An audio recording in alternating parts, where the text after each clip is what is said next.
Hello, it's Steve Overgard. I'm at 1039 Patterson in Petersburg, and I'm going to check out some stuff in the crawl space and some other concerns that the owner has on this house. One of the things on the work order talked about water getting under the house. So the lot is sloped. Here's the high side of the lot. This is the back, and it slopes downhill to the back of the house. So there's nothing, between this hill and the house to keep the water from hitting the house and then working its way up underneath of it. So I think we could take care of that with some grading.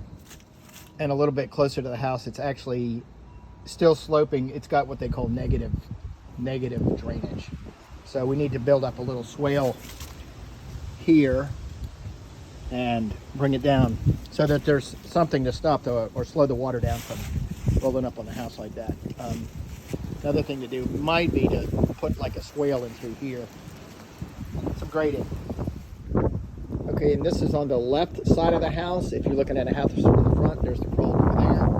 It has aluminum siding. Another item that I'm looking at is what they call wood rot on the porch. I'm assuming it's the front porch, but I'll check the back as well. There's some pickets missing here. It doesn't seem horrible though as far as rot goes.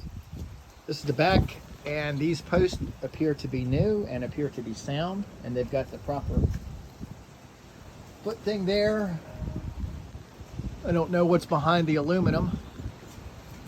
And then this section of the house, this is aluminum over here, and then this is the original wood. So probably the best thing to do is to instead of taking that off and replacing it with wood, is to take it off and put plywood and then vinyl siding or something like that. There is some wood rot there. It's not terrible, but should be taken care of. I just measured that. It is about 9 feet wide and about 7.5 feet tall, and it's got a cutout for the door and a cutout for the window. I am in the crawl space. Here's the hatch, and I'm going to work my way around clockwise. So I'm going to head to the back of the house first and work my way around clockwise. All right, and measuring the joist, and they are 2x10s, but they're bigger than what we can get today. So we would probably have to get 2x12s and cut them down. All right, the first thing I'm noticing here is the center beam is sitting on the concrete pier. And then there's 2 bricks on top of that, and then there's some wood shims here, and it really doesn't look like that's the way it ought to be done to hold up a structural component. So that should be fixed. And I just measured the center beam, and it is a true 6x8. It is a massive piece of wood. And it goes to this pier over here, and from there to another pier, and then from that second pier to the other side of the house. So structurally, that's very good. All right, and I'm looking at I'm still near the crawl door, and I'm the first, second, third joist in, and what we see here, that's called a termite tube, indicates that there are termites, and then these little teeny tiny pinholes, I believe, are powder post beetles. Check with your bug guy on that, and then I see some more termite stuff there. So we've got some termite infestation in this house.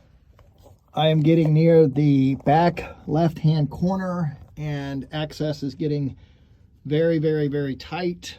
I'm not sure if I'm going to be able to get back all the way or not. We'll try. Okay, and seeing something here on the back wall, these holes in the foundation block indicate to me that this house has had a termite treatment in the past. However, well, it looks like when they drill the holes on this side, they drill them into the mortar instead of into the block.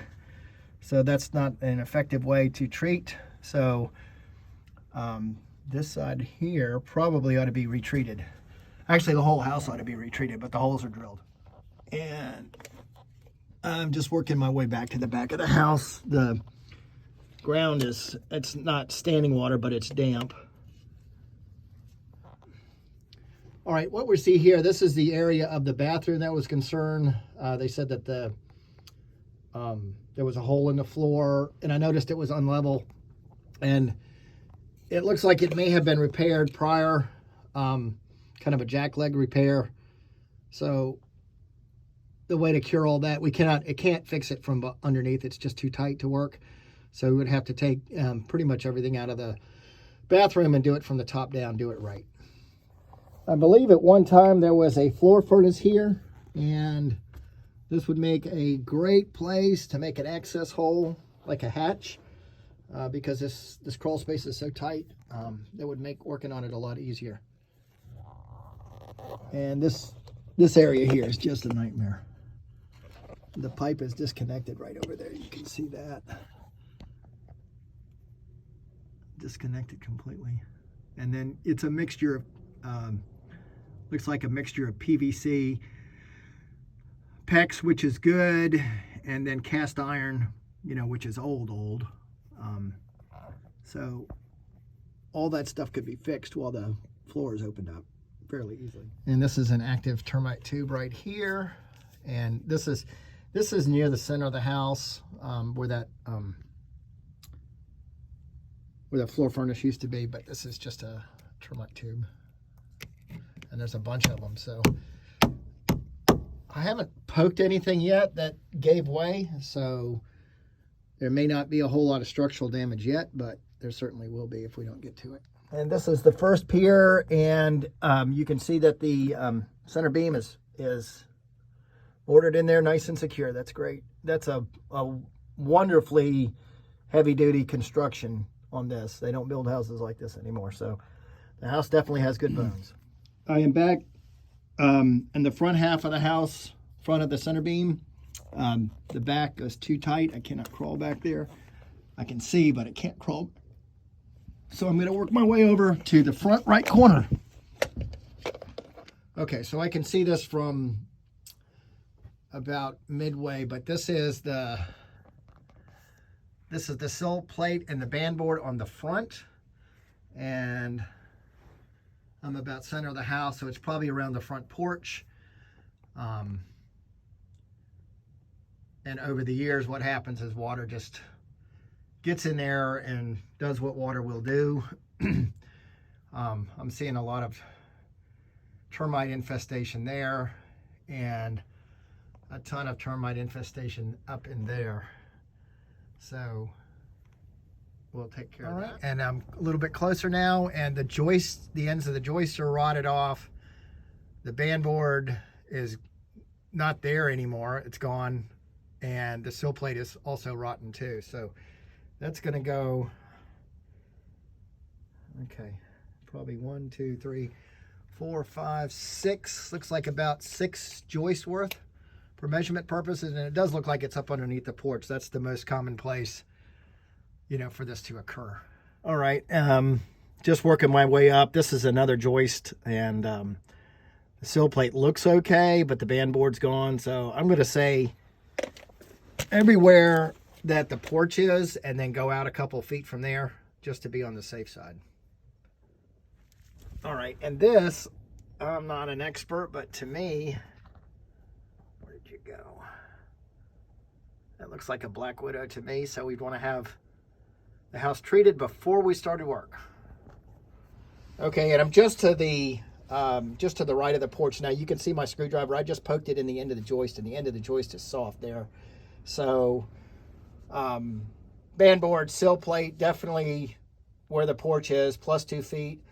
But the joists, at least the joist ends, are going to have to be probably 2 more on each side just to be on the safe side. And what we do on these is the joist itself is okay, but we'll take another joist and we'll lay it alongside of there, and then we'll come out about 6 feet just to make sure.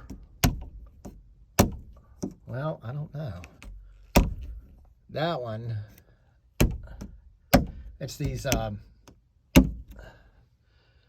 bunch of those little powder post beetle holes.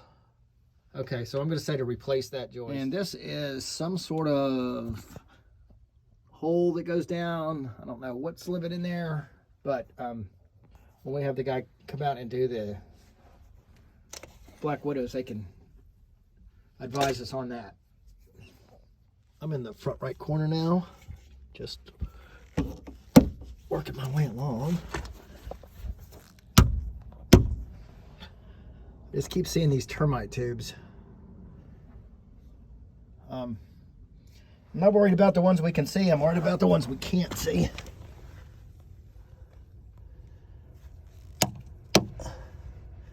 And this has been repaired here.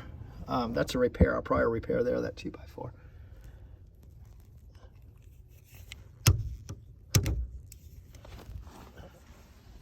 And that's a bunch of termites right there. I'm working my way along the left-hand wall right now. And what I'm observing here is the ground is, again, it's not standing water, but it is moist. And then there's some old metal parts here that have just completely rusted and roached away. So that indicates a higher moisture content in the air.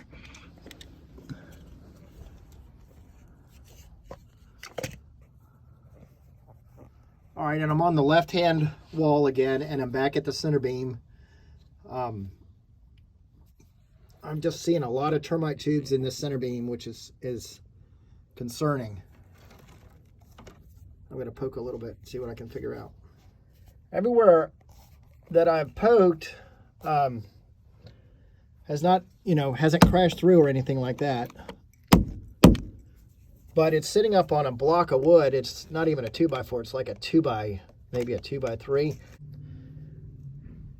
I would want to get a more permanent base for that.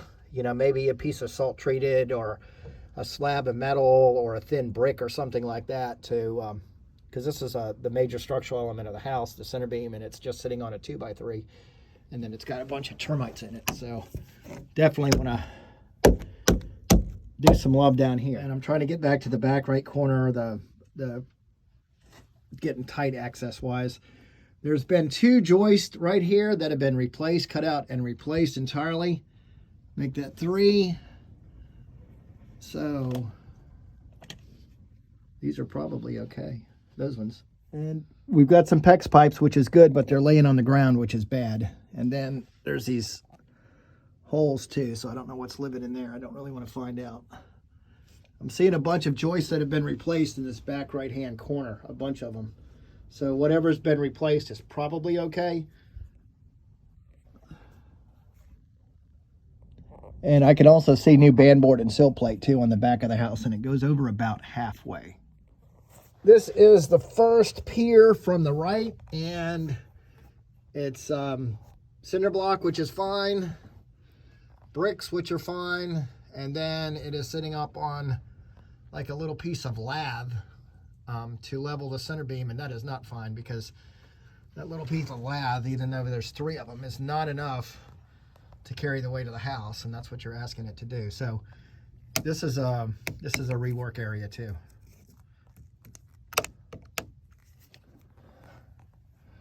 And the cinder blocks are hollow, so I'd want to fill those up with mortar. Okay, here's the front porch. It's got the concrete, and it's about 8.5 feet wide and probably about 6 feet deep. Thinking what we're probably going to have to do is take the concrete out. You can see the concrete's got a dip in it right there. So bust the concrete out, fix the house, and then either pour new concrete or do like a wood top. This is probably adding to the water too, where it overflows the gutters right there, and it looks like it may have been a long-term problem because there's something coming out from underneath the aluminum siding, probably wood rot.